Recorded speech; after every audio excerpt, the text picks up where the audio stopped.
इन पंछियों की आवाजें बहुत ही खतरनाक है। सबसे पहले शूबिल जब भी अपना मुंह खोलता है तो लगता है कि कोई आतंकवादी आ गया है।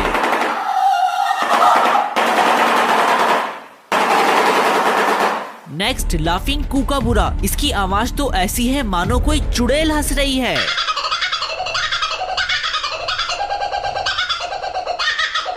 फाइनली लून, इसकी आवाज अगर कोई अकेले जंगल में रात को सुन ले तो सोचो उसका क्या होगा।